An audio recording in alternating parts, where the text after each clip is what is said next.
घेऊन या चक्र गदा हाचे धंदा करीतो भक्ता राखे पायापासे दुर्जनासे संभारे अव्यक्त ते आकारले रूपा आले गुणवंत भक्ता राखे पायापासे दुर्जनासे संभारे हरे तुका मने पूर्वी चाहो जया तैसा विठ्ठल होय भक्ता राखे पायापाशी दुर्जनाशी संभारे विठ्ठल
दुर्जनासे संभारी पांडुरंगा करू प्रथम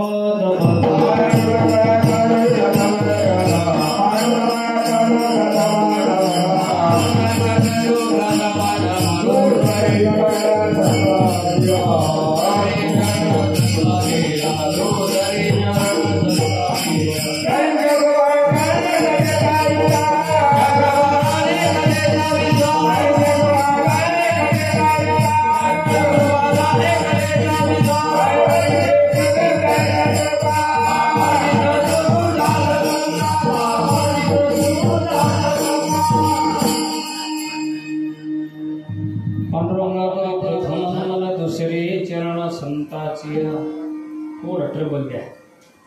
त्यांच्या कृपादाने कथेचा विस्तार थोडा विकू द्या. बाबाजी सद्गुरुदास तुका जयांचे केलिया स्मरण. होय सकळ विद्येचे अधिकरण तेची वंदू श्रीचरण. श्री गुरुची ते नमस्कारोनी आता क्षरबिंदू क्षमाकारे परब्रह्म स्वरूपिणी वासरा पीठ निलये सरस्वती नमस्तुते. ययो ययो धावनिया विलंब कावाया लागेला कृपाळे. विठाबाई विश्वंबरे भावचे जके उठे गुंतले समाय विश्वव्यापके. कर्पूर गौरम करुणावतारम संसार सारम भुजगेन्द्रहारम सदा वसंतम हृदयारण्ये भवं भवामि सयुतमा.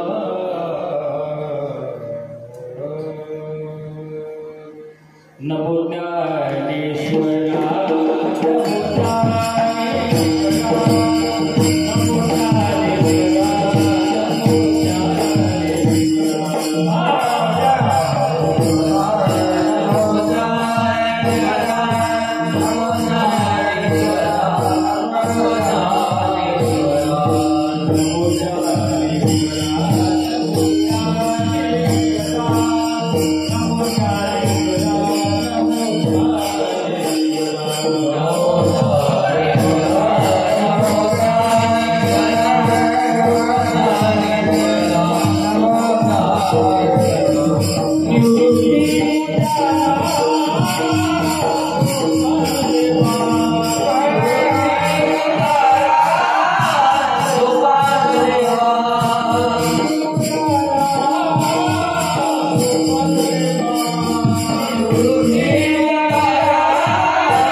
घेऊन या चक्र गदा हाची धंदा करीतो. भक्ता राखी पाया पासी दुर्जनाशे संहारी. प्रस्तुत प्राप्त प्रसंगी कीर्तन रूपी सेवेकरता घेतलेला अभंग विश्ववंद्य महाराष्ट्र भूषण संत सम्राट देहूचे सुप्रसिद्ध साधू जगद्गुरु श्री संत तुकाराम महाराज यांचा 4 चरणाचा अभंग आहे. विठला विठला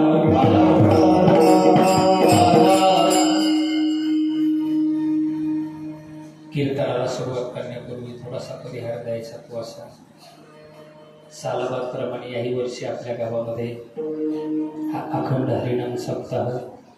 आज सप्ताह काळातील 7व्या दिवसाची कीर्तनाची सेवा. रामनवमी निमित्त माझ्याकडे समस्त ग्रामस्थ मंडळी धोंदलगावकर माझ्यावर नितांत प्रेम करणारे आमचा डेली फोन असतो रोज वर्षभर. आमचे अरुण काका आज गेली 10-15 वर्ष झालं त्यांचा माझा परिचय आहे ते प्रेम अजूनही भगवान रामचंद्राने टिकून ठेवलेलं आहे. आणि असंच प्रेम काकाचं माझं अखंड राहावं म्हणून काकाने फोन केला. आणि आपल्या या धोंदलगावचं मला दर्शन होतं. मी माझं परम भाग्य समजवतो. आज माझ्या कीर्तनासाठी सुंदर असे गाणार वाजवणार पेटी मास्तर माताजी पुरुष मंडळी. खूप आनंद वाटला. जशी जमेल तशी अल्पशा वेळेमध्ये कीर्तनाची सेवा करण्याचा मी प्रयत्न करेन. विठला विठला.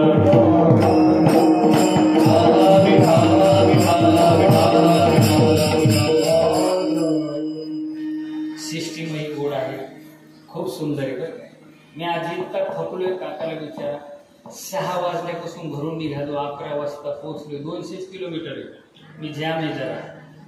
कीर्तन कॅन्सल करणार होतो, पण म्हटलं गावाचा अपमान नाही, आमच्या काकाचा अपमान होईल, म्हणून म्हटलं जशी अवस्था असेल तसं आपण मंदिरामध्ये जायचंय. पण 1 तास झालं, फ्रेश आहे. आणि या मंदिरात आल्याच्या नंतर भाग गेला सीन गेला, अवघा झाला से आनंद. म्हणून आता कीर्तन तुमच्या शिष्टीमुळे बरं का, जसं तुम्हाला देता येईल तसं द्या. गाताना नाही नाही, त्यांच्याकडे पाण्याची गरजच नाही, त्यांचा चेहरा सांगतो. हा, काही माणसाचे चेहरे सांगतात, बोलताना विकू देत जाऊ नका, गाताना द्यायचा. तुम्हाला सांगू का, काही माणसाचा चेहरा पाहिल्याच्या नंतर कामं होत असतात, आणि काही माणसाचा चेहरा पाहिल्याच्या नंतर महिना कामाचं करीत लागत नाही. आणि मी तुमच्या गावाकडे येताना मला मुंगूस लागलं का काढून. आणि मला माहिती आहे धोंदलगाव हे खूप अगदी पंढरीसारखं गाव आहे.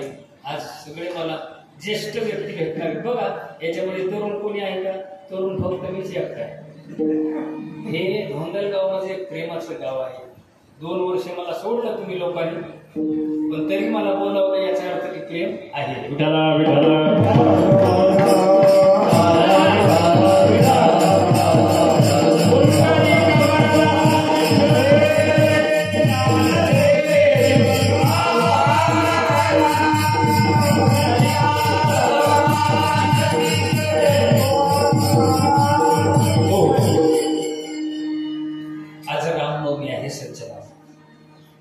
आज भगवान रामचंद्र प्रगट होणार आहे.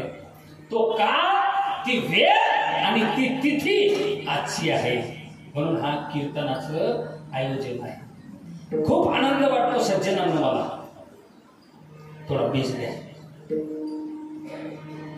आजचा दिवस म्हणजे आनंदाचा दिवस आहे. काय काय काय आजचा दिवस म्हणजे आनंदाचा दिवस आहे. मी सांगून जात असतो, भगवंत केव्हा येत असतात, ज्या वेळेस भक्तांना आनंद द्यायचा आहे त्यावेळेस भगवंत येत असतात.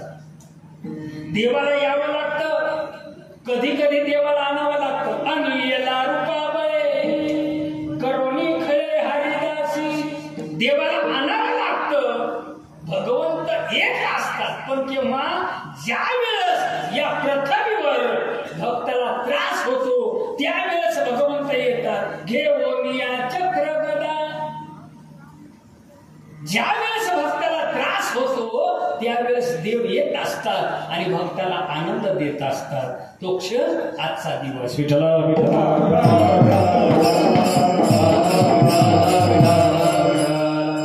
मी सांगत असतो, देवाला आणावं लागतं, आणि नाही आणलं तर देवाला यावं लागतं. संत महात्मे येत असतात आणि संत महात्मे त्यांच्या मनात आल्याच्या नंतर जात असतात.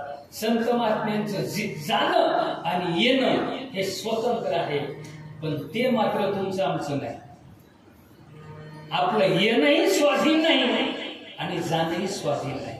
पण संत महात्म्यांचं आणि देवाचं मात्र वेगळे. बरं, संत महात्मे येत असतात आणि कार्य झाल्याच्या नंतर जात असतात. ते संताचं आहे. आपलं कार्य झालं तरी आपण जात नाही, मग आपल्याला घालवावं लागतं. संत येण्यामध्ये आपलं हित आहे आणि आपण येण्यामध्ये आपलं हित नाही. संत आले पण कशा करता आले?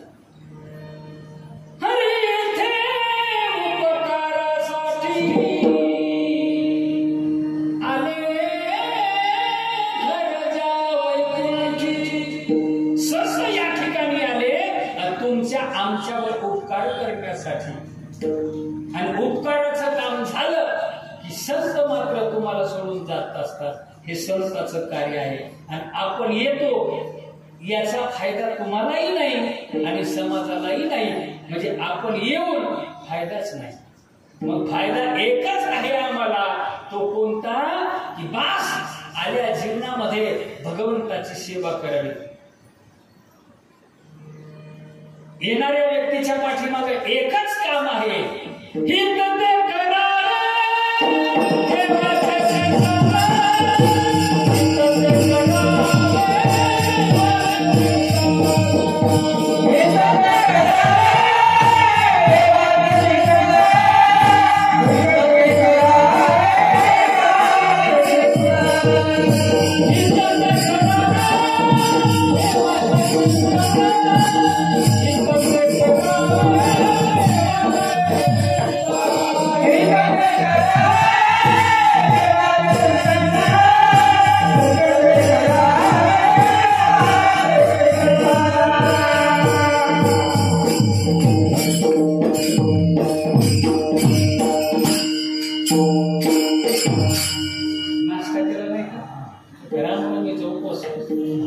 माझ्याकडे लक्ष द्यायचं.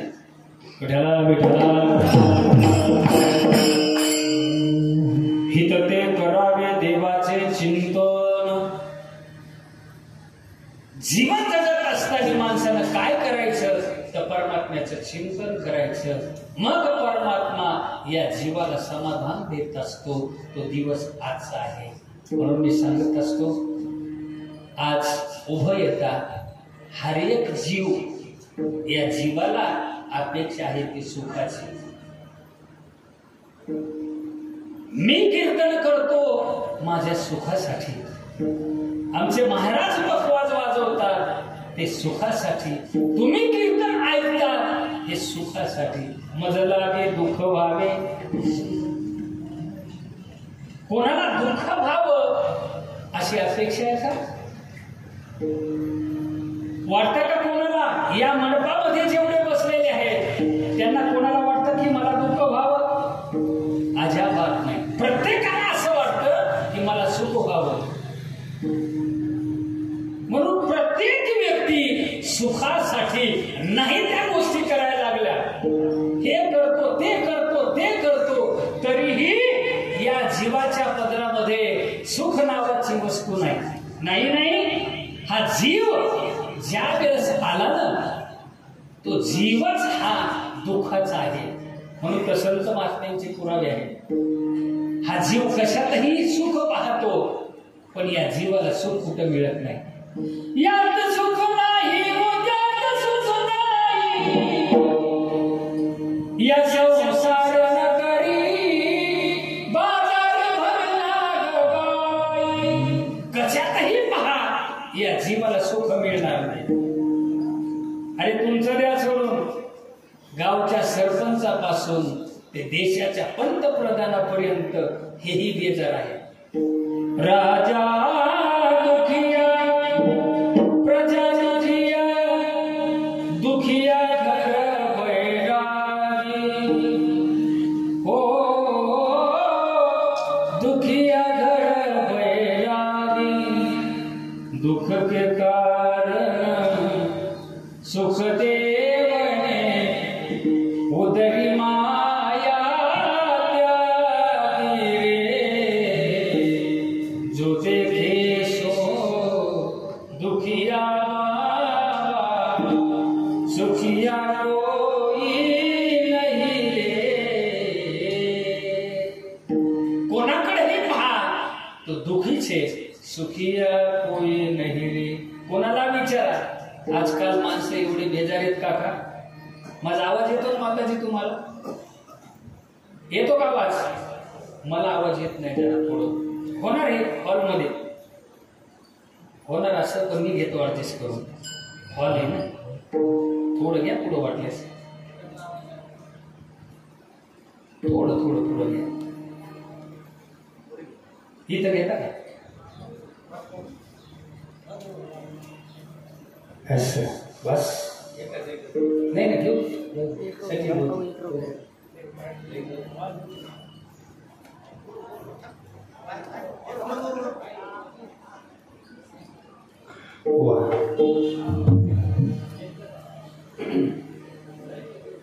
विचारा तुझं कसं आहे. प्रत्येकाला विचारा. सगळ्याचं सारखंच आहे. काल परवा एक माणूस भेटला मला. बघा महाराज इतका वैतागलो मी इतका वैतागलो. एक तर एवढा संसार करून कशा समाधान नाही. सोयाबीन केली कापूस केला सगळ्यात दुखी आहे. बरं हे जाऊ द्या. जो संसार धकवतो त्याच्यातही मी बेजारी म्हणतो. बघा माणसं काही काही ते बेजारी अति बेजारी कशाने काही बेजारी. काल परवा एक वैतागून आलं मला. महाराज एक काम करा तुमच्या गाडीत मला फिरवा. मिळालं आता का तुला फिरवायचं? ते म्हटलं महाराज ज्या संसारासाठी एवढी खटपट केली मी त्या संसारामध्ये मला काही इंटरेस्ट नाही. आणि घरातले माणसं माझ्यावर प्रेमही करत नाही आणि सगळे वैतागले म्हणे माझ्या. अरे जीवन दात्री घरचे पुत्र द्या सोडून, पण माझी अर्धांगिनी म्हणणारी तीही माझ्यावर प्रेम करत नाही. संसाराचं गणितच वेगळं आहे बघा. माणसं बेजारी. तुमचं काय माझं मी सांगतो. काल परवा एक वारकरी भेटला मला, महाराज इतकं बेजार आहे मी. घरी गेलो तर बायको म्हणते तुम्हाला कळत नाही. बरं जाऊ द्या, बायकोचं घेत असते माणूस ऐकून. ऐका नाही तुमची काय माझी म्हणती एवढं कीर्तन करून मला तुम्हाला काही कळत नाही. तुमचं कसं आहे, तुम्ही हसायचं जवळजवळ सारखं. ते म्हणलं घरी गेलो तर बायको म्हणते तुम्हाला कळत नाही. बायकोचं जाऊ द्या, बायकोच ऐकून सुना म्हणतात दादा तुम्हाला कळत नाही. सुनाच ऐकून नातू पण म्हणतात दादा मला कळत नाही. ते मला महाराज इमानदारीने सांगा, मला नेमकं केव्हा कळलं. याला आता कार्याचे दिवस गेले, तू साफ करायचं आता केव्हा कळणार. या संसारामध्ये कोणालाच काही कळलं नाही आणि कळणारही नाही. म्हणून हा जीव या संसारामध्ये इतका बेजार आहे. कशा करता? सुखासाठी, सुखाची अपेक्षा करतो. म्हणून तर संत महात्म्याने तुम्हाला उपदेश करताय.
याला नावच आहे दुःखाचा संसार. इथं कुठेही पहा तुम्हाला सुख मिळणार नाही. मग म्हणे महाराज आम्हाला तर पाहिजे सुख. मग सुख नेमकं कुठं मिळेल? त्याच्याही पुढे माझी बोलली भाषा सांगायची. सुखाला किती नाव आहे? म्हणजे सुख म्हणजे पैसा, सुख म्हणजे सोनं आणि सुख म्हणजे लक्ष्मी. काय काय काय सुखाला किती नाव आहे? अनंत नाव आहे. सुख म्हणजे पैसा, सुख म्हणजे सोनं आणि सुख म्हणजे लक्ष्मी. तर ऐका, आम्हाला पाहिजे सुख म्हणजे लक्ष्मी. आणि लक्ष्मी आमच्याकडे टिकत नाही, सारखी पळत राहते. याच्याकडून त्याच्याकडे, त्याच्याकडून याच्याकडे, कितीही येऊ द्या थांबतच नाही. थांबतो का पैसा कोणाकडे? दादा सोयाबीनची तुमच्याकडे काय कांदा आहे का? कापूस? वा वा वा वा वा, या बात आहे. याचा उतार जास्त आहे पण भाव नाही. येईल पुढच्या वर्षी भाव आहे का नाही? एवढ्या कापसाचा पैसा आला म्हणले महाराज. म्हणजे मग द्या शब्दाला पोची. ते म्हणले महाराज कापूस सगळा घातला, ज्याचे पैसे होते त्याला देऊन बसलो. आता फरकड घातल्याच्या नंतर बघू शकत्या. असं पैसा कितीही जमा करा, पैशाचे गणित आहे. पैसा हा कोणाकडे टिकत नाही. पैसा म्हणजे लक्ष्मी. भागवतकार वर्णन करतात, मकारो दश चंचल. 10 चंचल गोष्टीमध्ये एक लक्ष्मी आहे. अति चंचल आहे, ती कोणाच्याच खिशात थांबत नाही. महाराज असो की देशाचा पंतप्रधान असो, तो ही सदैव येणार आहे. थांबतो अजिबात पैसा कोणाकडे थांबत नाही. पैसा म्हणजे लक्ष्मी. लक्ष्मी सारखी पळते, पण लक्ष्मी स्थिर कोणाकडे आहे? तर म्हणले लक्ष्मी आहे स्थिर भगवान परमात्म्याच्या चरणात.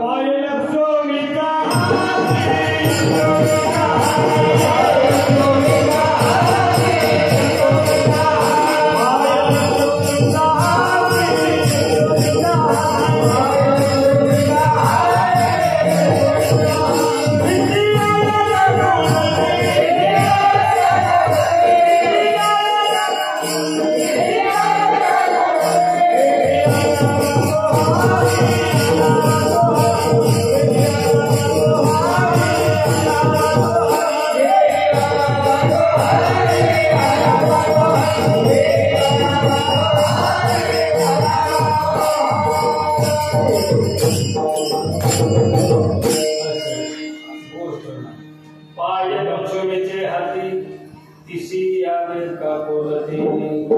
त्या लक्ष्मीने भगवान परमात्म्याचे पाय असे धरले तर आतापर्यंत सोडले नाही.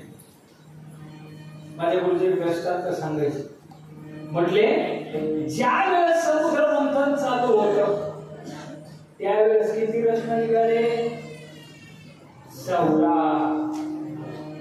14 रत्नांपैकी पहिलं जे रत्न होतं ते रत्न कोणतं?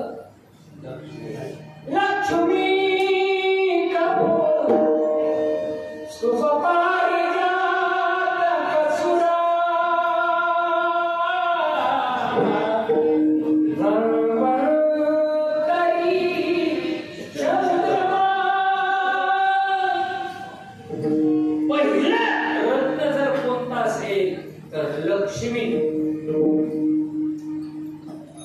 लक्ष्मी बाहेर निघाली पण रिकाम्या हाताला नाही निघाली. मग तिच्या हातामध्ये हार होता, त्याला वरमाला म्हणतात. वरमाला घेऊन बाहेर निघाली आणि दोन्हीही बाजूला आता कोण कोण होतं तुम्हाला माहिती. समुद्र मंथन चालू आहे, त्या सापाचा दोर दोन्ही बाजूने ओढतायत आणि ती लक्ष्मी आली. आणि लक्ष्मी आल्याच्या नंतर तिने विचारले आता ही वरमाला कोणाच्या डोक्यामध्ये गळ्यामध्ये टाकावी. मग तिला एका साईडला दिसले राक्षस. तिला विचार केला अरे बापरे यांच्या गळ्यामध्ये वरमाला घालते तर माझं काम भागणार नाही का? यांच्या अंगामध्ये मरणाची ताकद आहे पण ती ताकद कोणाच कामाची नाही. जिथं ताकद लावायची तिथं न लावणारे हे व्यक्ती आहे म्हणून यांना वरमाला घालून फायदा नाही. थोडं पुढे गेल्याच्या नंतर तिच्या ध्यानात आलं तिथं काही साधू संत होते. मग तिने विचार केला अरे यांच्या गळ्यामध्ये वरमाला घालू तर यांनी पहिलाच माझा तिटकारा केलेला. सोने रुपये आम्हा मृत्यूचे समान. साधू संताला लक्ष्मीची गरज नाही. उलट ती जवळ आली की तिला सांगतात बाई तुझं काम इकडे नाही, आता तू मंदिराच्या बाहेरच जाय. पण आता उलट झाले काका. आता फोन लावला महाराज तारीख पाहिजे, बोला कोणती तारीख? 22 पसंत नाही. यांच्या गळ्यामध्ये माळ घालणं अवघड आहे. पण आताची परिस्थिती अशी झाली मी बोलू लागलो काका सप्ताहाचं आयोजन आलं विचार नाही म्हणजे या साधू संताला माळ घालून फायदा नाही. आपल्याला वर चांगलं पाहिजे. पुढे गेल्याच्या नंतर तिने भगवंताकडे पाहिलं आणि तिने विचार केला अरे या जीवाचं खरं समाधान कुठे आहे? तर भगवान परमात्म्याच्या जवळ आहे. म्हणून भगवान परमात्म्याला तिने माळ घातली आणि जसे देवाचे पाय धरले पाय लक्ष्मीचे हाती तसे आजूकही तिने सोडले नाहीत. का? कारण तिला माहित आहे खरी जर जीवनाची मजा कुठं असेल तर देवाच्या चरणाजवळ आहे. म्हणून माझे गुरुजी सांगायचे तुम्हाला सुख पाहिजे ना मग सुख तुम्हाला कुठे मिळणार नाही. मग सुख पाहता जवा पाठी दुःख परवाता हे बळी सुख रूपाईचा तुझा कुठे सांगा माझ्या पांडुरंगासाठी सगळ्यात संपूर्ण सुख जर कुठं असेल तर साधू संतांच्या चरणावर आणि भगवंताच्या जवळ. मग महाराज या एकच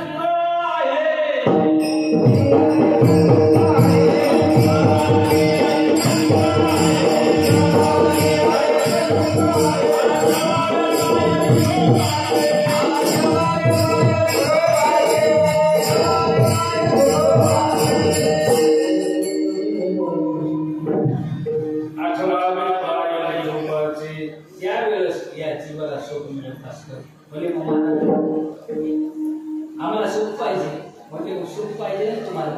सुख फक्त सुख रूपाईचा तुझा कोणी सांगा माझ्या पांडुरंगाचा भगवान परमात्म्याच्या चरणावर सुख आहे. मग म्हणजे काय करावं? काही नाही. तुम्ही जर त्या देवाची जर सेवा केली ना तर तो भगवंत तुम्हाला सुख अनंत देतो. नुसतं सुख नाही तर तो भगवंत वेळ पडल्याच्या नंतर देवा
धंदा करीतो भक्ता राखे पायापाशी दुर्जनाचे संवारी. ज्या वेळेस भक्ताला त्रास होतो त्यावेळेस भगवंत अवतार घेतात आणि भक्ताचं रक्षण करत असतात. हे देवाचं काम आहे. भक्ता राखे पायापाशी, पायाच्या जवळ भक्ताला ठेवत असतात आणि दुर्जनाचा नाश करत असतात. हे देवाचं काम आहे. म्हणून आज रामचंद्र प्रभू प्रगट होणार आहे.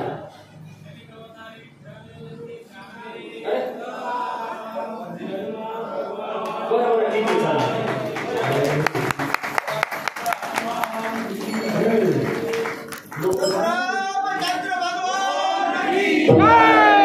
राजा राम राम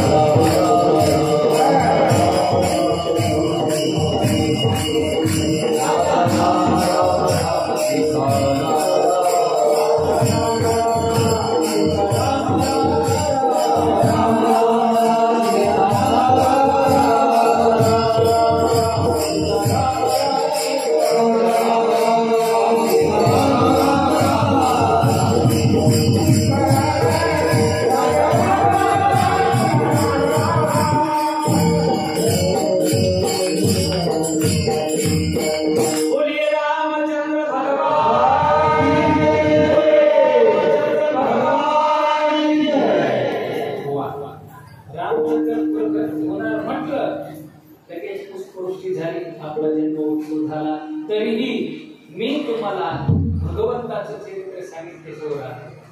ऐका, भगवंत येत असतात पण कशासाठी?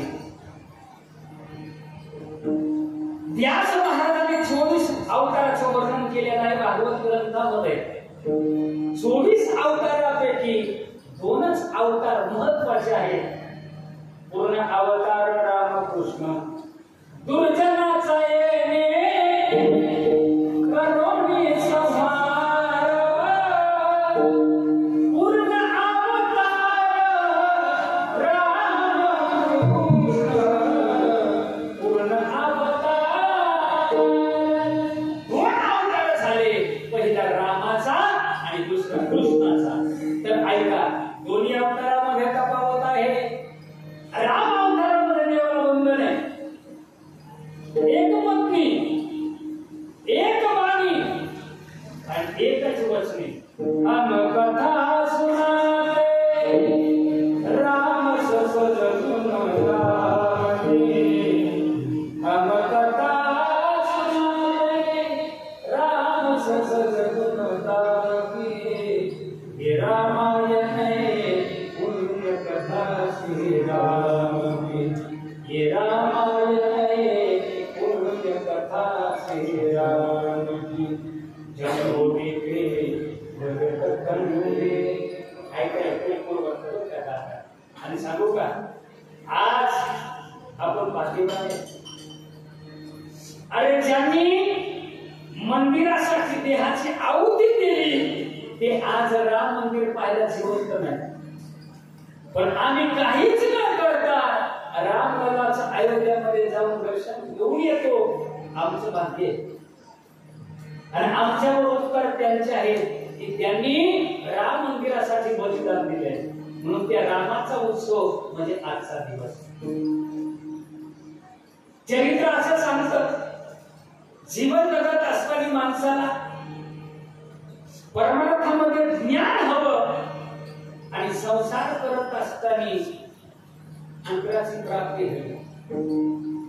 कितीही श्रीमंत व्यक्ती असू द्या, त्याच्या घरामध्ये जर संतती नसेल तर त्याचं जीवन तुच्छ आहे, त्याला समाधान नाही. कितीही राजा असू द्या, पण राजाला जर पुत्र प्राप्ती नसेल तर त्या राजाचं जीवन तुच्छ आहे. आमचा दशरथ महाराजांना एक नाही तर 3 पत्न्या होत्या. पहिली कौशल्या, सुमित्रा आणि तिसरी कैकेयी. 3 पत्न्या असूनही दशरथ महाराजांना पुत्र प्राप्ती नाही. सारखे दुःखी असायचे. तसंच आपलं जीवन आहे. श्रीमंती नसू द्या पण घरामध्ये पुत्राची प्राप्ती पाहिजे. पुत्रहीन व्यक्तीला त्याचं राज्य कितीही मोठं असू द्या ते राज्य त्याला दुःखहीन वाटत असतं. म्हणून दशरथ महाराजांना एक नाही तर 3 पत्न्या होत्या. पण 3 पत्नी असूनही पुत्राची प्राप्ती नाही. दशरथ राजे कधीही नाराज असायचे, प्रसन्न नसायचे, सारखे दुःखी असायचे. काय करावं, कुठं जावं? गुजरातला 3दा जाऊन आलो. माताजी खूप हसले. पूर्वीच्या काळामध्ये माणसं गुजरातला जायचे, आता गुजरात झालं कोण? म्हातारीच मी. काय करावं सुचेना. मग आपलं दुःख कोणाला तरी सांगायला पाहिजे ना. औरंगाबादला किती डॉक्टरकडे पैसा घालावा तरी समाधान मिळत नाही. मग एखादा तांबडे महाराजासारखा कीर्तनकार आला की त्याला दुःख सांगायचं. महाराज पोराचं लग्न झाले, 15 वर्ष झाले, खूप दवाखाने केले, खूप पैसा घातलाय, तरी पुत्र प्राप्ती नाही, काय करावं? मग तांबडे महाराजासारखा एखादा महाराज सांगत असते भागवत लावा, पुत्राची प्राप्ती होईल. तसं दशरथ महाराजांचं 3 राज पत्न्या पण पुत्राची प्राप्ती नाही, काय करावं? एके दिवशी नाराज होऊन गुरुदेवाकडे गेले, वशिष्ठ महाराजाकडे. वशिष्ठ महाराजांना पाहिलं, दशरथा तू आज प्रसन्न नाहीस, तुझा चेहरा प्रसन्न दिसत नाही, काय कारण आहे? अरे तू अयोध्येचा राजा आहे. राजा कसा असला पाहिजे? सदैव प्रसन्न. राजा कोणी दुःखी असतो का? दशरथ महाराज सांगतात, गुरुदेव भगवंतांनी सगळं काही दिलंय, सगळं, पण गुरुदेव एक गोष्टीमुळे दुःखी आहे. दशरथ काय कारण सांग पटविसी. गुरुदेव सांगू, सांग. गुरुदेव एखादा पुत्र व्हावा अशी अपेक्षा आहे. वशिष्ठ महाराजांना पाहिलं दशरथ महाराजाकडे, दशरथा एक पुत्र सांगतो. अरे दशरथा तू एवढा भाग्यवान आहेस, एवढा भाग्यवान आहेस, एक मुलगा काय म्हणतो? तुला आता 4 मुलं होणार आहेत. गुरुदेव खरं सांगता की खोटं? दशरथा ऐक, आणि तीही मुलं असे नाही हल्ले पिल्ले गेले, तुला पुत्र तर होणार, पण ते पुत्र असे होणार जोपर्यंत चंद्र सूर्य आहे तोपर्यंत त्यांची कीर्ती दिगंतरामध्ये राहणार, असे मुलं तुला होणार. गुरुदेव खरं सांगतात. दशरथा अरे काळ्या ते दगडावरती पांढरी रेघ आहे. गुरुदेव खूप आनंद वाटला. पण दशरथा तुला मुलं होतील हे निश्चित आहे, पण तुला एक गोष्ट सांगतो. सांग काय? अरे तुला याकरता एक यज्ञ करावा लागेल. गुरुदेव एक काय असे 10 यज्ञ करीन, मोठमोठाले महाराज आणीन, कितीही पाकिट देईन, तसे नाही यज्ञ करायचे. आणि ऐक, त्या यज्ञाकरता तुला शृंगी महाराजाला बोलावून घ्यावं लागेल. आता सैनिकाला पाठवतो, मी राजा आहे, माझ्याकडे भरपूर सैनिक आहेत, आता सैनिकाला पाठवतो आणि शृंगी महाराजाला बोलावून घेतो आणि लगेच यज्ञाला सुरुवात करतो. वशिष्ठ महाराज म्हटले, दशरथ ऐक, शृंगी महाराजांना बोलवण्याकरता तू जर सैनिकाला पाठवशील तर सैनिक जातील, त्यांचं ते काम करतील, पण तुझा यज्ञ पुरा होणार नाही. म्हणजे का? अरे शृंगी महाराज त्यागी आहेत, यांना पाठीची अशी घेणं देणं नाहीये.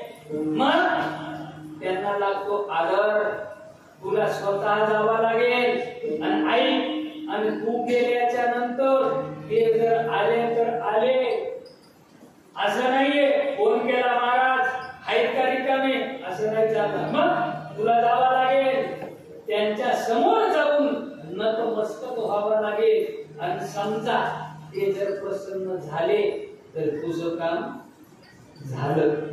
असं आता मी जातो. पायात पायतर न घालताच दशरथ महाराज निघाले पुढं शृंगी महाराजाच्या आश्रमात. भरपणाच्या पाण्यामध्ये पायात पायतर नाही आणि शृंगी महाराजाच्या आश्रमात आले. ज्या कुटियामध्ये शृंगी महाराज बसले होते त्या आश्रमामध्ये त्या कुटियामध्ये दशरथ महाराज गेले आणि नमस्कार घातला शृंगी महाराजांना. शृंगी महाराजांना पाहिलं, कोण आहे? गुरुदेव, मी अयोध्येचा राजा दशरथ. दशरथ तू? हो गुरुदेव मीच. काय काम काढलं माझ्याकडे? काही नाही गुरुदेव, सहज आलो. असं सहज नाही, दशरथ तुझं काहीतरी काम असेल. काय काम? गुरुदेव, माझ्या घरी मी यज्ञाचं काम ठेवलं आणि त्या यज्ञाकरता तुम्हाला यावं लागतं. दशरथ तुला खरं सांगू का, या गोष्टी सोडल्या मी आता. हे मला आवडत नाही, आता सोडून दिले मी. यज्ञ दक्षिणा वगैरे मला आवडत नाही, मी सोडून दिले. आता वय झालं, आता होतही नाही. पण दशरथा, तुझं हे प्रेम पाहून मात्र माझी येण्याची इच्छा आहे. मी निश्चित येतो. असं काम करत गुरुदेव प्रसन्न झाले, लगेच निघाले पायी पायी आले अयोध्या नगरीमध्ये. आता दशरथ राजाच्या घरचा यज्ञ, तुमच्या आमच्या घरचा यज्ञ नाही. आमच्या घरचा यज्ञ आम्हाला माहिती आहे, तुमच्या घरी करतात नाही का यज्ञ? प्रत्येकाच्या घरी यज्ञ असतो.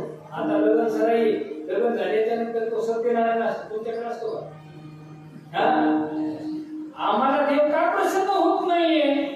आमच्या घरी यज्ञ केल्याच्या नंतर यज्ञ भगवंत का प्रगट होत नाहीये? त्याचं कारण आहे आमचं त्या यज्ञ भगवंतावर जास्त प्रेम नसतं. आमच्या घरी सत्यनारायण असलं की आम्ही दुकानदाराकडे जातो, दुकानदार दादा सत्यनारायणाचं सामान द्या. ते दुकानदार माणसं त्याच्याकडे ठरलेलं सामान असतं. सत्यनारायण म्हटल्याच्या नंतर पिढ्यालेल्या सुपाऱ्या, खराब झालेला हळकून, सगळ्या वस्तू व्यवहारच आणि त्या आपल्याकडे यज्ञाला. अरे कधी सत्यनारायण भगवंत प्रसन्न होतील आमच्यावर? होणारच नाही. मग इथे यज्ञ आहे दशरथ महाराजांच्या घरचा. कोणत्या गोष्टीची कमी नाही, कोणत्याच गोष्टीची कमी नाही. जी गोष्ट एक पाहिजे असेल ती गोष्ट 10% किती पाहिजे तेवढी गोष्ट. यज्ञाला प्रारंभ झाला, यज्ञ सुरू झाला. कारण यज्ञ करण्याकरता यज्ञासाठी प्रमुख जर कोण असतील तर शृंगी महाराज. असा यज्ञ चालला. यज्ञ चालत असताना यज्ञ भगवंत प्रसन्न झाले आणि यज्ञातून बरोबर झाले. रिकाम्या हाताने नाही, मग एक प्रसादाचं पात्रच घेऊन आले बाहेर. शृंगी महाराज जवळ होते. शृंगी महाराजांना ते पायस पात्र घेतलं आणि दशरथ महाराजांना बोलावलं, हे दशरथा, हे घे दशरथा पायस तांदूळ. दशरथ महाराजांना बोलावलं, दशरथा हे पायस पात्र घे आणि तुझ्या 3 पत्नी आहेत, या तिन्ही पत्न्यांना याच्यातला प्रसाद विभागून दे. दशरथ महाराजांना पायस पात्र घेतलं आणि गेले आपल्या पत्न्याकडे. पहिला प्रसाद कौशल्या मातेला दिला, दुसरा सुमित्रेला दिला आणि तिसरा कैकेयीला दिला. आता याच्याही पुढे कथाभाग खूप मोठा आहे, पण तो कथाभाग अजून 4 दिवसाचा आहे. हनुमान जयंतीचा. कैकेयीला प्रसाद दिला, कैकेयीने तो सेवन केला नाही. आता तो सांगण्याचा भाग नाहीये. पण या दोघींना प्रसाद दिल्याच्या नंतर या दोघीचा प्रसाद विभागून कैकेयी मातेला दिला आणि कैकेयी मातेला दिल्याच्या नंतर या दशरथ महाराजांच्या 3ही राण्या ज्या आहेत, या 3ही राण्यांना गेटकीन दिवशी 9 मास पूर्ण झाले. आणि इकडे भगवंतांनी ठरवलंय आपल्याला अवतार घ्यायचा आहे. का अवतार घ्यायचा आहे? की आपल्याला अवतार याच्याकरता घ्यायचा आहे की आपल्याला द्यायचं भक्तांना आनंद, आपल्याला द्यायचं भक्तांना सुख, याकरता आपल्याला अवतार घ्यायचा आहे. भगवंत अवतार घेतात पण तो केव्हाही घेत नसतात. मग तो वेळ, तो काळ, तो प्रसंग पाहून भगवंत अवतार घेत असतात. आणि संत जे येतात तो संतही प्रसंग पाहून येत असतात. पण ध्यानात ठेवा, संताला प्रसंग नसतो, जाण्यासाठी प्रसंग नसतो आणि येण्यासाठीही त्यांना प्रसंग नसतो. संत ज्या दिवशी येतील तो दिवस पवित्र असतो आणि ज्या दिवशी जातील तोही दिवस पवित्रच असतो. म्हणून संत ज्या दिवशी जातात त्या दिवशीचा दिवस जो असतो त्याला काय म्हणतात? पुण्य तिथी. ऐका, ज्या दिवशी संत जातात तो दिवस कोणताही असू द्या, ती तिथी संत महात्म्यांच्या जाण्यामुळं पवित्र होत असते, त्याला म्हणतात पुण्यतिथी. म्हणून देवाने ठरवलंय आपल्याला द्यायचा भक्ताला. मग त्यावेळेस भक्ताला त्रास देऊ लागले, भजन करू देईना, परमार्थ होईना. रामचंद्र प्रभूने ठरवलंय की आपल्याला भक्ताला आनंद देण्याकरता यायचंय. म्हणून भगवंताने काय केलंय? काळ ठरवला, वेळ ठरवला आणि तिथी ठरवली. चैत्र महिना आहे आणि हा महिनाच एवढा पवित्र आहे सज्जनांनो, इतका पवित्र आहे. कसा पवित्र आहे? एक तर रामचंद्र प्रभू या चैत्र महिन्यामध्ये जन्माला येतात. आणि ऐका, याच्या अगोदरचे 8 दिवस आपल्याकडे तो साजरा केलेला सण कोणता? गुढीपाडवा. आता गुढीपाडवा का करतात? त्या दिवशी गुढी का उभा करतात? त्याचं कारण आहे आपल्या हिंदू धर्माचा तो प्रथम दिवस आहे, तो नवीन वर्षाचा दिवस आहे. मग काही काही माणसं गुढी उभा करत नाही. म्हटले का? म्हटले महाराज आम्हाला गुढी पसंत नाही, मग आम्ही झेंडे उभा करू. मी एक जणाला प्रश्न केला, अरे हे झेंडे उभा करणं हा नवीन वर्षाचा उत्सव नाही, गुढी उभा करणं हा नवीन वर्षाचा उत्सव आहे. ते म्हटले महाराज का? म्हणजे आई चैत्र महिना आहे, या चैत्र महिन्यामध्ये जे वाळलेले झाडं असतात त्या झाडाला पालवी फुटती, हे झालं नवीन वर्ष आणि त्या नवीन वर्षाचं आपल्याला करायचं असतं स्वागत. फुटती तरवर उष्णमा कालमासी जीवन तयासी पूर्ण झाली, त्याला म्हणतात नवीन वर्ष. म्हणून आज रामचंद्र प्रभूने ठरवलंय आपल्याला चैत्र महिना हा महिना पवित्र आहे, हा महिना चांगला आहे. ज्यामध्ये रामचंद्र प्रभूने तिथी निवडली, आजची तिथी, आज तिथी कोणती आहे? नवमी तिथीच का भगवंतांनी निवडली? याचे भरपूर कारण आहेत. नवमी तिथी आहे आणि नवमी तिथीमध्ये आजचा जो दिवस आहे या दिवसामध्ये सकाळी नाही आणि रात्री नाही, मग सूर्य ज्या वेळेस माध्यामासी आहे तोच वेळ भगवान रामचंद्राने ठरवलाय. आणि दुपारी भर आपल्या म्हणण्यानुसार 12च्या सुमारामध्ये रामचंद्र प्रभू प्रगट झाले. बोलिये रामचंद्र भगवान की जय, रामचंद्र भगवान की जय. कुठं जन्माला आले तर अयोध्या नगरीमध्ये दशरथ महाराजांच्या घरी आज रामचंद्र प्रभू प्रगट झाले. म्हणून आज अयोध्येमध्ये रामचंद्र प्रभूच्या नामाचा जयघोष चालू आहे. श्रीराम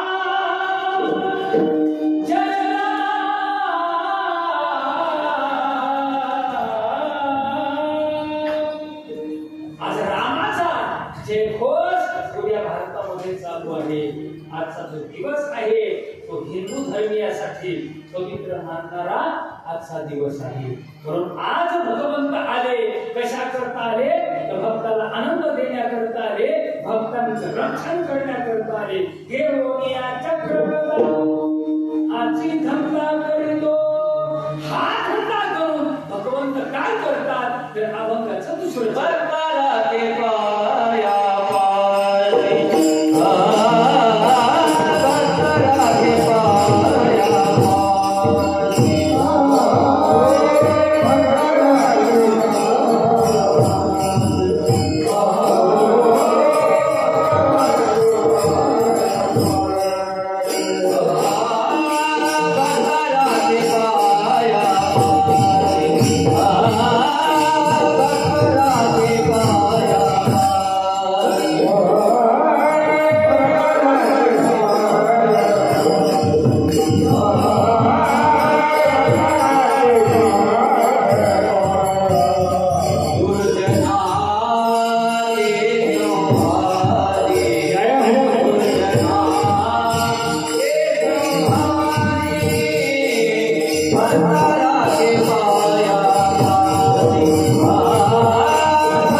भक्ता राखे पाया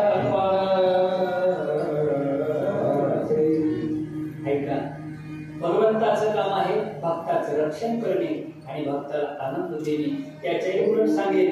आणि भक्ताचं काम आहे त्या देवाची भक्ती करणे.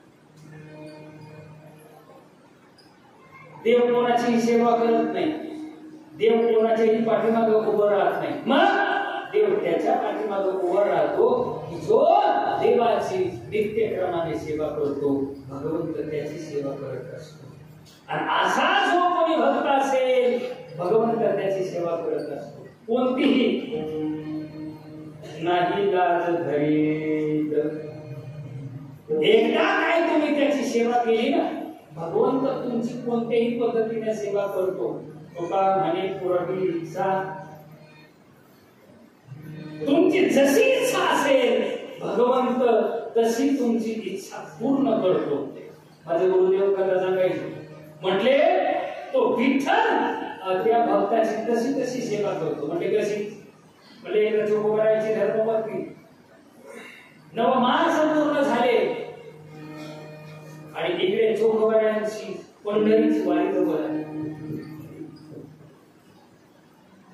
एकदा भक्ताच्या मनामध्ये एखादी गोष्ट घडली की भक्त केल्याशिवाय राहत नाही. चोखोबारा निघाले पंढरीच्या वारीला, ते माझ्या भगवंताला कळालं, अरे माझा चोखोबा तर मला भेटण्याकरता येतो, पण चोखोबाच्या घरी धर्मपत्नी आहे, आता तिचे विजेवळी कोण करेल? चोखोबाची बहीण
चोखोबारांची बहीण झाला,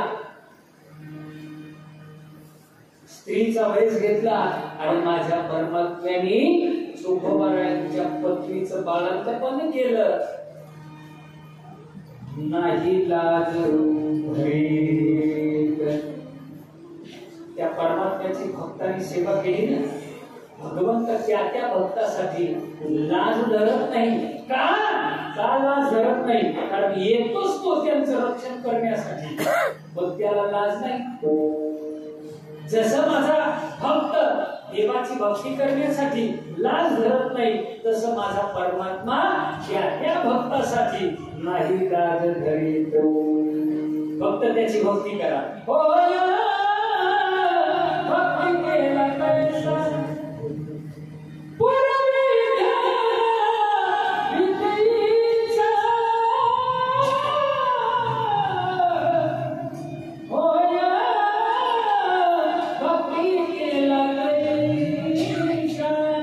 जशी भक्ती कराल माझा परमात्मा तसा होतो.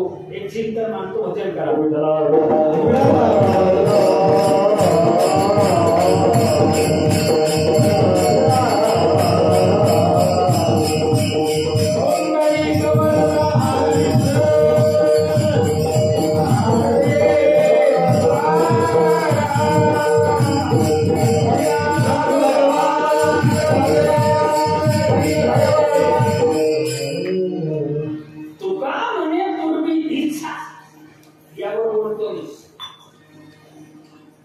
विठ्ठल भक्ताची जशी इच्छा असेल तसं पुरवण्याचं काम करतो. मी माझ्या कीर्तनामध्ये दृष्टांत सांगत असतो. एकदा धर्मराज दादा आणि कपटी दुःशासन दोघे जण युद्धकर्म खेळत होते. युद्धकर्म तुम्हाला माहिती आहे का? डोंगरगाव चांगलं गाव आहे. डोंगरगावला अशा गोष्टी माहित नाहीत का? युद्धकर्म म्हणजे पत्ते. तुमच्या गावात खेळत नाही, चांगली गोष्ट आहे. खेळतात पत्ते खेळणं चांगलं नाही, पत्ते खेळू नये. ऐका, पत्त्यावर माणूस कधी जिंकत नाही आणि मटका कधीच लागत नाही. जर मटका लावणाऱ्यांना सांगतो मी, रोज जर मटका लावल्याने मटका लागला असता तर मटका चालवणारा कोण? बोला बोला, तुम्हाला सगळं माहिती. रतन खत्री तो भिकेला लागला असता. त्यांना ठेवा, मटका कधीच लागत नाही. आम्ही शहरामध्ये राहतो, आमच्या गलीमध्ये बाबा रोज यायचे. एक पानटपरी होती, त्या पानटपरीवर बिडी नाही, सुपारी नाही, काही नाही, काही नाही. एक दिवशी बाबा इकडे आलो. ते म्हणजे काय म्हणलं, रोज या पानटपरीवर काय तुम्ही रोज येता, काय नेमकं आहे का? ते मला काही नाही, मला 10-5 रुपये लावतो मी मटका म्हणून. बरं बरं बरं बरं म्हणलं, लागतं का? ते मला कधी लागते कधी नाही. पण 3 महिने ते बाबा पानटपरी भेटलेच नाही. 3 महिन्याच्या नंतर बाबाची माझी भेट झाली. मला, बाबा तुम्ही अशात काही येईल तिकडे डबरी कर?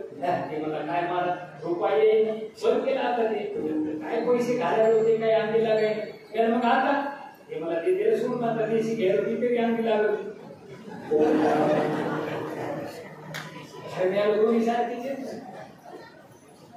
मटका रोज लावा, तुम्हाला मटका कधीच लागणार नाही.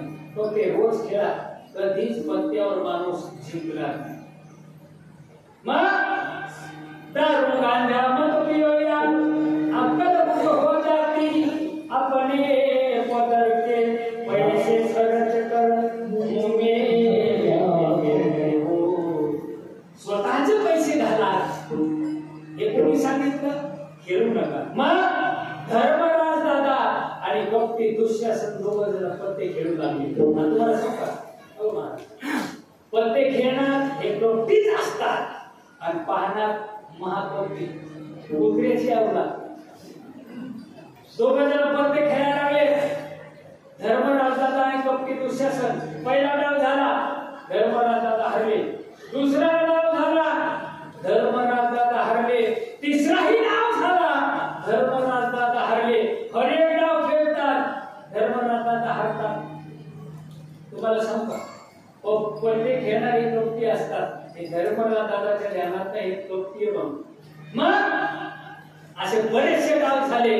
आता धर्मराज दादाकडे जेवढा काही माल होता तो माल संपला. धर्मराज दादा साईडला जाऊन बसले. हा कपटी दुःशासन सांगतो, दादा एक डाव केला. धर्मराज दादा म्हणले, माझ्याकडे जेवढं होतं तेवढं आता सगळं संपलंय. आता पत्त्यावर लावायला माझ्याकडे शिल्लक नाही. दादा एक डाव खेळा. दादा म्हणले, डाव खेळेल की पण लावायला माल पाहिजे. पण काही माणसं मोठेपणा द्यायला लई एक नंबर असतात.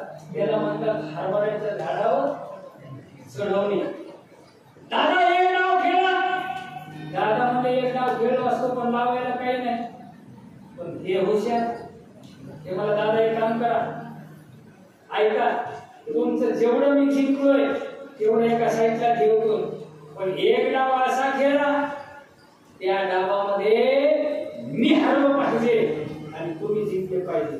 पण दादा म्हणले, तुम्ही सगळं सांगता मान्य आहे, पण आता सोयाबीनचे पैसे संपले, कापसाचे तर मालच गेले, आता पैसे लावू कोणते? यांना हळूच सांगितलं, म्हणजे एक काम करा, आता पैसे लावू नका. म्हणजे मग तुमचं जेवढं जिंकलोय तेवढं एका साईडला लावतो. दादा म्हणे, मी काय लावू? यांना सांगितलं, तुम्ही एका साईडला तुमच्या बायकोला लावा. यांना मागचा पुढचा विचार केला नाही. आमिषाचा विषय कळली मासा फुटोनिया घसावर पाणी आम्हीच दाखवलं. आणि धर्मराज दादाने मागचा पुढचा विचार केला नाही. मग स्वतःच्या पत्नीला डाबावर लावलंय आणि टाकले पत्ते. आता तुम्हाला पहिल्याच भाषेत सांगितले कपटी माणसाचे काम होय, चांगल्या माणसाचे काम नाही. म्हणून जिथं पत्त्याचा डाग असतो तिथं शहाण्या माणसाला पाहायला पण जाऊ नये. का? कारण तिथं खेळणारे कपटी असतात. मग हा कपटीच टाकले पत्ते दोघा जणांनी हातामध्ये घेतले आणि यानं दादाचा एक पत्ता चोरला, डाव दाखवला. दादा डाव माझा झालाय, मी जिंकलोय. धर्मराज दादानं पाहिलं आणि शांत झाले. हा उठला आणि यानं सांगितलं दादा आता पत्त्याचा डाव मी जिंकलाय आणि या डावावर तुम्ही द्रौपदीला लावलेलं आहे. आता द्रौपदी माझी झाली. काय केलं यानं? द्रौपदीच्या हाताला धरलंय आणि यानं ठरवलंय आता द्रौपदी माझे. या द्रौपदीला उद्या भरत सभेमध्ये नेणार, हिला विनास्त्र करणार आणि मी माझ्या मांडीवर बसवणार असा पण केला. कोणी? कप्त्यानी. दुसऱ्या दिवशी सभा भरली. त्या सभेमध्ये सगळे अति रथी महारथी सगळे होते. यानं द्रौपदीच्या केसाला धरले आणि त्या सभेमध्ये ओढत आणले. याच्या अंगामध्ये जेवढी ताकद होती तेवढी ताकद लावली आणि द्रौपदीचे वस्त्र ओढायला सुरुवात केली. द्रौपदीच्या अंगामध्ये जेवढी ताकद होती तेवढी ताकद तिने लावली आणि आपले वस्त्र सांभाळायला लागली. पण ताकद संपते. आता काय करू? मला 5 पती आहे, पण 5 पती असूनही मी पातिव्रता धर्माचं पालन केले. पण आज या सभेमध्ये या दुःशासनाने जर मला विवस्त्र केलं तर माझा पातिव्रता धर्म भंग पावेल. काय करावं? समोर सगळे अतिरथी महारथी होते. भीष्म पितामह, कृपाचार्य, द्रोणाचार्य. एवढंच काय, सिंहासारखे द्रौपदीचे 5 पती त्या सभेमध्ये बसले होते. प्रत्येकाला विनंती करते द्रौपदी, दादा बोला तुम्ही. सगळ्याला विनंती करते पण त्या सभेमध्ये जेवढे काही होते त्याच्यातला एकही बोलेना. सगळे मुख घेऊन बसले, एक बोलेना. तिच्या चढदिशी त्यावेळेस ध्यानात आलं, बस अरे मी ज्याला आपलं म्हणते हे म्हणण्यापुरते आपले आहे, पण खरं संकट आल्याच्या नंतर कोणी नसते कोणाचं. ज्याची त्यालाच निस्तारावं लागतं हे द्रौपदीला तेव्हा कळालं. पण आम्ही एवढी कथा सांगून ते अजून आम्हाला कळालं नाही. नाही रे नाही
विश्वास सोडायला माझ्यावर.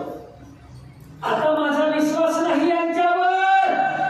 मग या संकटाला मदत जर कोण करीत असेल,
लाला लाला आता कोण मदत करणार माझी? लाला तुम्हाला यावं लागतं आणि तुम्ही जर आता नाही आले ना, 5 मध्ये असून एवढी सेवा केली, द्रौपदीची पायाला जाईल आणि माझा पतिव्रता धर्मभंग पावेल, पण लाला तुमच्या हातामध्ये जे काम असेल ते काम तुम्हाला सोडावं लागेल. सभा भरलेली आहे आणि या सभेमध्ये माझा विनय भंग होतो.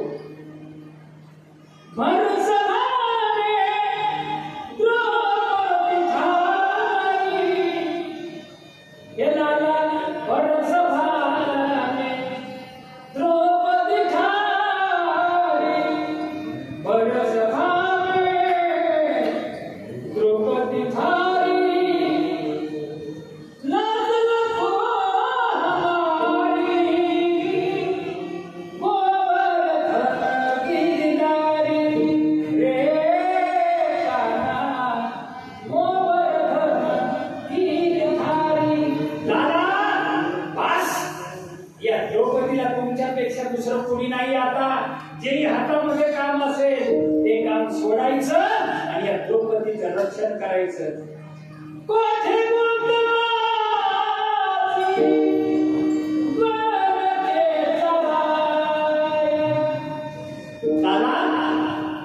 आता यावं लागतं तुम्हाला.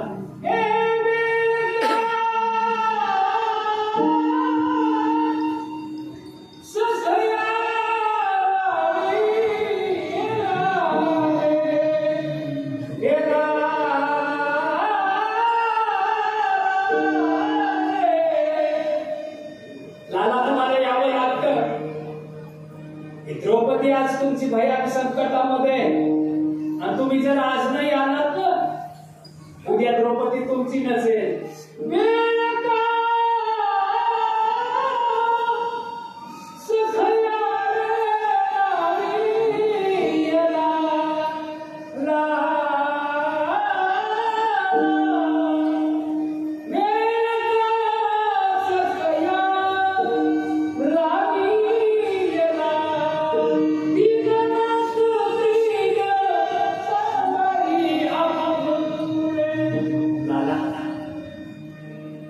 परीक्षा नका पाहू, आता तुम्हाला यावं लागेल.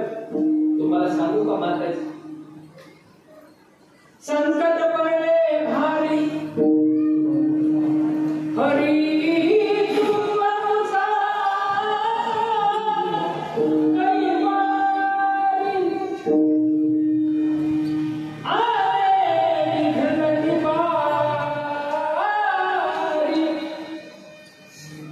तुमच्यावर जर संकट पडलं ना, मालकाला बोलू नका,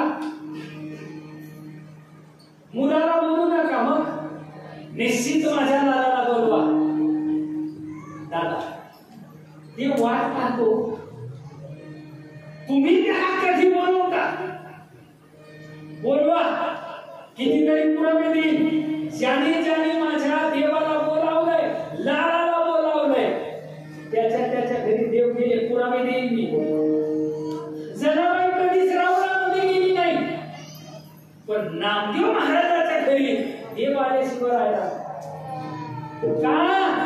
कारण रोज सकाळी उठल्याच्या नंतर जनाबाई बोलवायची, ये विठ्ठला ये,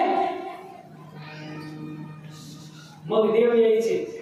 हे झालं पंढरपूर मधलं. एक राजा होते मारवाड देशामध्ये, त्यांची कन्या मीराबाई देवाला बोलवायची. लगेच लाला तिथं जायचे.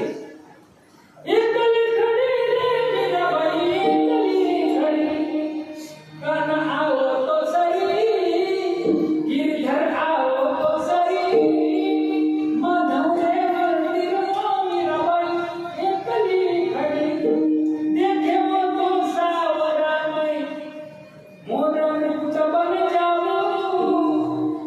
असं बोलले की लाला तिथे यायचे. चला गोकुळामध्ये, अरे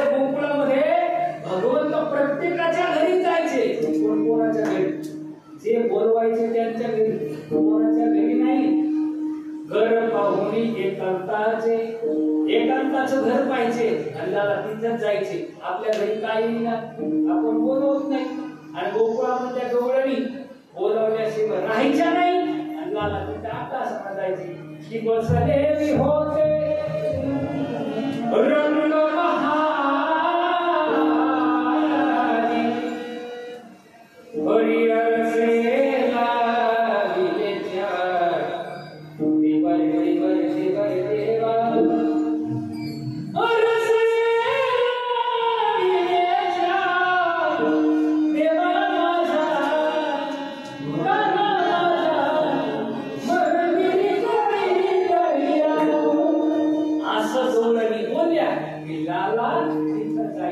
म्हणून देवाला बोलवा. आता चला वापस. द्रौपदीने देवाला बोलावलंय. अरे त्या सभेमध्ये कपटी दुःशासन द्रौपदीचे वस्त्र ओढता ओढता थकला, पण जगाचा मायबाप द्रौपदीला वस्त्र पुरवता नाही थकला. हे माझ्या लालाचं काम आहे, ध्यानात ठेवा. म्हणून महाराज म्हणले तुका म्हणे पुरवी छाव जया तैसा विठोबार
धंदा करीतो.